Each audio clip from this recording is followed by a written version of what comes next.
We're joined by Lad today, who is a game developer for DayZ. Lad, tell our audience who you are and what your job title is. No, I'm joking.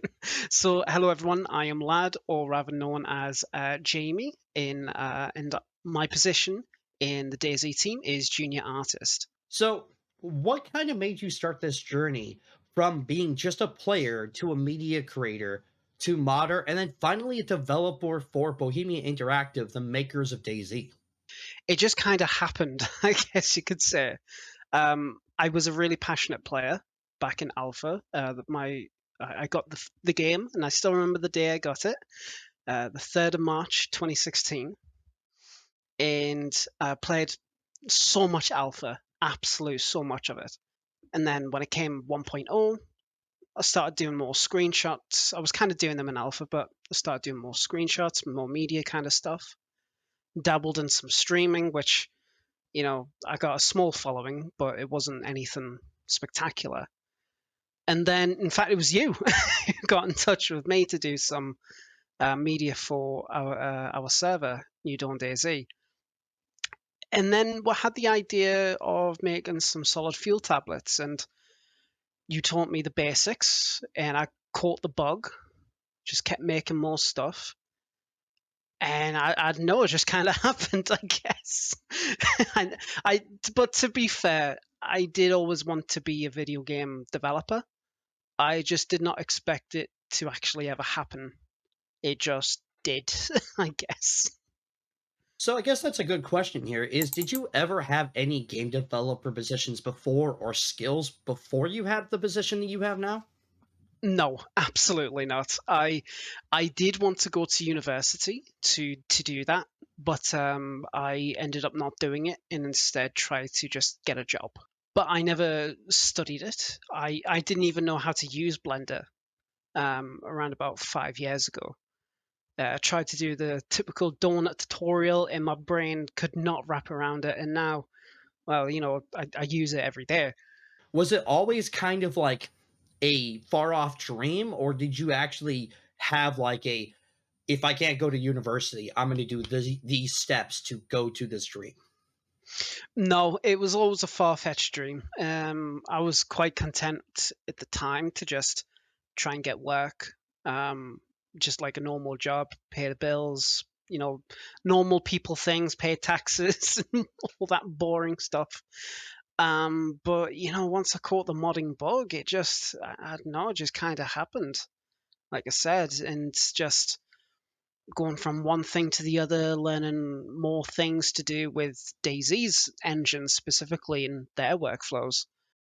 And yeah, I guess I said some right things and did some good stuff, and eventually, yeah, just my dream came true, and it's been really amazing. Actually, it's been really cool. What made you actually want to play DayZ? Like, let's go back to actually what made you want to play this game at all. I think everybody answers this question with the same answer, and it's Frankie on PC. I remember watching his videos. In fact, I think the first ever video I saw was him playing the mod, and it was the Party Bus episode. I think episode 8 or 9 or whatever. And I watched that episode, and I was like, this game looks really interesting, actually. So I watched the series, and then really enjoyed it, and then didn't really pay much attention to it after that.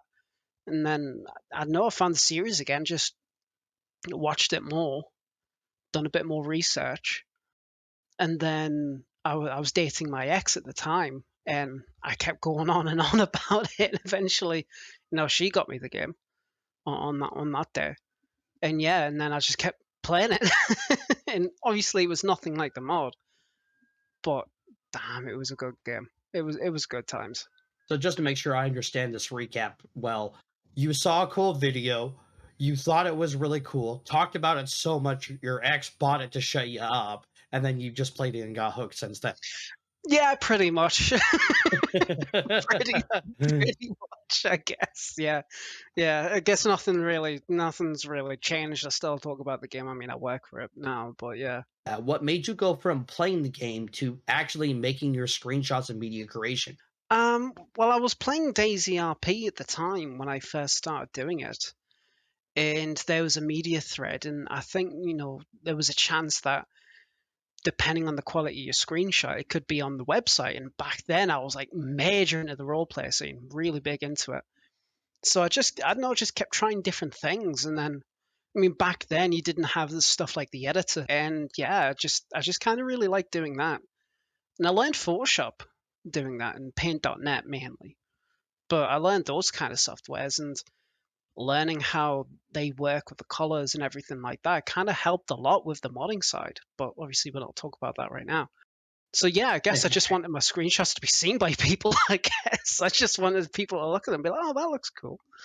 But yeah, Now, you actually got some of your screenshots featured, didn't you? yeah. Yes, I did actually. I had one screen. I don't have it to mind, but I did have one screenshot at the very least be featured on DayZ's Twitter even back then. Batty, she saw the screenshot on Steam, and she even commented that she really loved it. And I was like, oh my god, it's Batty, oh my lord. And then I saw it on You're like, Twitter, and I was like, I was fangirling, dude. I was like, oh my god. And then I saw it on Twitter, and I was like, oh my god, this could actually, this is really cool. And that was a lot of motivation, I guess, to just keep at it, keep doing it. so what inspired you to jump from media creation to modding for DayZ after you were doing these screenshots? And it sounds like you got a little bit of recognition from DayZ itself. Yeah, I guess I guess it was just me playing a lot of the modded content, especially for the New Dawn DayZ server, but other stuff. One of my favorite mods back then was Winter Chinaris, which ironically I ended up joining that team and then making V2, but that's for another time. But I guess it was just mainly getting really into the survival aspect, and then having an idea, and then taking the opportunity, especially during COVID, because I think it was just around when COVID was really like doing its thing back in 2020, when I proposed the idea for the Sword Field tablets. And you took the chance to be like, well, instead of you doing it like me, like I do it. I'm like, I don't know, I don't know how to, and you showed me how to do everything, and yeah, and that was pretty wild how that one idea kind of spiraled into everything else. You have to have the drive to want to be able to step up to the plate and take on this kind of task because modding for DayZ isn't an easy task now, is it? Oh God, no. No, there is a lot of hurdles, and especially considering the age of what you work with. Like there's two sides. There's the RV side and the infusion side, and infusion's a lot more recent. But a lot of the stuff, at least with what I work with, is with the RV side. But yeah, you can really learn a lot when it comes to that kind of engine and that kind of workflow. And there are some stuff which you can extrapolate to newer engines. It's just it's a bit difficult to completely do everything. But once you get into the groove of things, once you kind of learn how stuff flows and the systems work and what goes where and how does it function and what this means and what that means, you'll eventually get it. Like even I've just learned recently, and this might be a simple thing, but with terrain textures for DayZ specifically, if you have an alpha channel and it's full alpha, that controls the specularity of that texture. And if you don't have an alpha, it's got no specularity, which is useful for Vintage Naris and other different types of services. So you can really work with that. And I learned that through the work. But there's a good reason why some maps decide to use that as well. So, speaking about this knowledge that you had, what skills and knowledge did you have or need to have to mod for DayZ? And how many of them did you know before you started? Well, I'll answer that question, that last question first. I knew nothing. I knew thing. Um, but to go back to the other questions, it kind of depends on what you're going to mod DayZ for. Like there are people who will just purely do terrains, and there'll be people who purely do retextures and the scripting, and then you get people who do everything. So it kind of depends on what you already know going into it. Hmm. But it kind of depends on what you're willing to learn, depending on what you're trying to go for. Like you can guarantee that everybody who's done the terrain side of things, especially in the past couple of years, did not know how to use any of it. Fortunately, nowadays, there's a lot of good tutorials by the community on how to do a lot of these different things. But back when I was starting, there wasn't really that much of a good resource. It was just kind of throwing it to the wall and seeing what sticks. So, but yeah, but now, like, when I'm doing stuff, Blender's a really great tool to use. Like, it's free. There's a lot of fantastic add-ons and stuff that you can use for it to get some good workflows and whatnot. And I can't recommend it enough. Sure, if you want to take it to the next level, then you've got ZBrush, Maya. There's other softwares, but they're kind of outdated now, like Modo. They're pretty. There's some pretty good stuff. So, using the skills that you've acquired, Blender, Photoshop, maybe some Substance Painter, some other of the other kind Mm. of skills that you've acquired, what mods have you helped make or made, and which one was your favorite? Oh, oh Lord. Uh, Swap. oh, there's I have helped so many people. I I can't even answer that with a good solid guess. Um, some mods that I did help with were there was Banov. I worked on this. I worked with importing the Singularity Cannon for that, and I've given some Cabello, the creator of Banov, some tips and some advice on a few things, especially with the newly released Banov Frost. Um, there's obviously Winter Chinaris, which V2 is now my favorite because totally biased. It's mine now. Um, which big thanks to the original creators for that for that mod for working on it, making it work as well as it did. Until they all left the scene, because eventually people do. I've worked on Masters Mania and Overhaul, done some optimization stuff for him, added some stuff when we had a server together. What else? I've worked on a couple of servers through the years. I think though one of my favorite projects was probably his X-Decay. I really enjoyed working on that, and there was a lot of really cool ideas. And one of the ideas I still have in mind, I still want to do, but time is my enemy. But I worked working on that with Kafina and McKee. They were really good people. They were really, really good people, had some really good ideas. One of the other ones I think you didn't mention was your lad sliding overhaul actually is pretty popular, and a lot of people really like that mod, don't they? Yeah, I don't know why. I spent I spent 8 months, grueling months, going through how that whole system worked. Right now, it's got 173,000 subs. I haven't really worked on it in a long time now, but I had to spend, like I said, those 8 months pretty much going through each of the configs, figuring out what number does, and with modifying or creating a lighting config, you have to constantly pack it, go in game, check it, close the game, go back, change number, seeing what changes. And that mod almost never happened. I quit working on it actually for like a month or two. And then Sauerkraut, he kind of gave me a big push to finish it off. And I was like, you know what? I'll finish it. Just get it out the way, and then I can work on something else that I want to do. And then it got really popular, and I was like, oh, I guess I got to do another version of this, which I did. Which that one got featured by DayZ.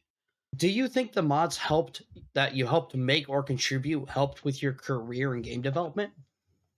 Yeah, I think there's a factor in that because um, it's obviously a joke, but I've got a bit of an ego, I guess. It's an obviously a joke. Um, but when I'm working on stuff, I like to make it known that I've helped the guys. I don't want to be kind of these kind of people that's like, yeah, I'll help work on it, but I don't want any recognition. It's like, like, yeah, I want my name out there. I want the lad name to be known, I guess. Mhm. Totally not a massive ego. But the more public about stuff I was, I guess it might have caught some eyes, I guess. And with that comes kind of a connotation where people can ask me stuff, and I'll answer. And if I don't know something, I'll say I don't know. I'll find out, see what I can for you. But generally, there's still stuff I don't know. But I want to try and help out people as much as I can. It kind of shows that you're good working as a team player, working with a team, not just being like a one-man band kind of thing, which I'm still trying to learn not to be, I guess. But yeah, but not only the public side of it, but the knowledge side of it really does help. Like, you can't go into that kind of industry and not know anything. You need to know something. It's not like a normal job where they'll train you for like a month or so and then right off to the dogs. It's like, no, you've got to go in, you've got to have that prior knowledge, but you've also got to be willing to learn something new. If you go into the industry with just a limited bit of knowledge, enough to get you in, but you're like, yeah, I don't want to learn anything else, I know what I need to know, it's like, yeah, no, that's not going to do. That is very fair enough. And honestly, I'm glad that you wanted to be listed as a contributor on all of those mods and everything else because people should get recognition for the work they do. And I'm happy that you modding and learning all this knowledge, as well as being part of these modding projects, helped contribute to, either the knowledge or being noticed for the game development industry. Do you I still like to mod think to so. this day? I have took a back seat to it. I mean, you can appreciate working along like a lot of hours per week on a game that you did formerly mod. When you get home, you kind of don't want to be like, right, I'm going to spend the next 4 hours or 5 hours on this. You're like, sod that. I just want to get some sleep. I'm tired.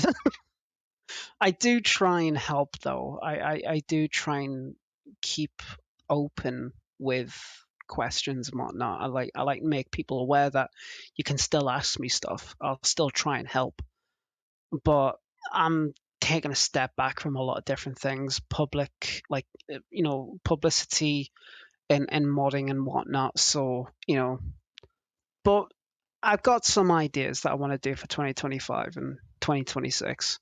I've got some ideas, so we'll see if I actually be able to do them. That sounds exciting. I can't wait to possibly see them. But what thoughts can you share with others inspiring or aiming to achieve the fact of getting into the gaming industry? If I can do it, you can, and I'm dumb. No, but seriously, I would definitely recommend not focusing. It's going to sound counterintuitive, but trust me, don't focus all your waking hours on learning all these skills. You still need to live your life. You still need to get a job. You still need to work, earn money, earn an income. Do this kind of stuff, learning this kind of stuff in your spare time. Take it in smaller bite-sized chunks and take your time. There's no rush.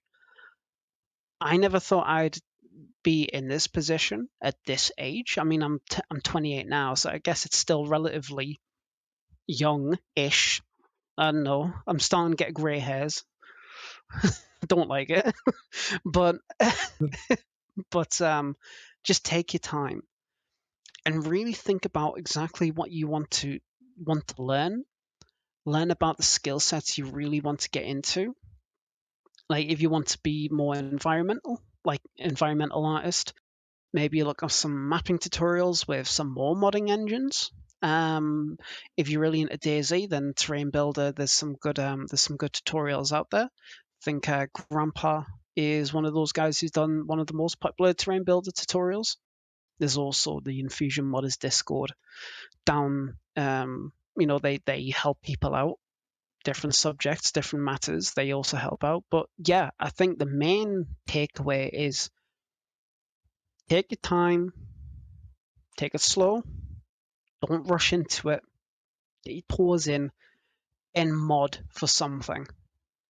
Modding a game is the best way, in my opinion, to truly get into the industry. Because at that point, you'll know, is this something you want to do as a career or as a hobby? If it's a career, great. You're already a step ahead of the curve. If it's a hobby, nothing wrong with that at all. It's something people want to do in their spare time, and that's all they want to do. They're happy with everything else, and they just want to do that as a hobby. But as a career, yeah, that really does help. I absolutely love it. Lots of good pieces of advice in there. Very inspirational to hear about this. And do you have any final thoughts or shout outs or appreciation that you want to throw out to the people who may watch this and listen to your take on this? There's a lot of people that I need to thank. You, for example, you got me the bug. But I do want to thank. I do want to thank people behind quite a few places that I've gotten into the past like 4 or 5 years, even longer. The guys at New Beginnings, they're not DayZ strictly, but I met them through DayZ back in 2018, and we became really solid friends. And we always update each other on stuff every now and again. We might not talk all the time, but they help push me to do this, and they're really proud of me. Same with the Vibe Check guys. You might not know who they are, but they're one of my closest friends, and we always have good banter on. But they were so proud of me and so excited when they found out I got the job, and they love ripping into me every now and again. But they help me a lot. For the modding community, obviously, like I said, yourself, Dump, I want to thank you. Mass, Cabello, the guys in Infusion Modders Discord, Dancer Jesus, Inclement Dab, War Dog, Ethan. He's a little so and so, but I want to thank him as well. But there's so many people that I've met over the years, and it's like, wow, yeah, you actually think about bloody hell, but you can't simply thank them all. It's kind of hard because there are people that you've spoken to for like one thing like 3 years ago, and it's like, who was that again? But yeah, I do want to thank everybody who has supported me over the past 4 or 5 years to get to where I am now, because I'm not leaving. I'm here for good. That's it. Well, you heard it here first, folks. Lad ain't going nowhere. But, folks, thank you very much for watching this episode as we interviewed a person who had inspirations to eventually become a game developer. Even if it was a lofty goal, they still achieved it through hard work, aspiration, and drive.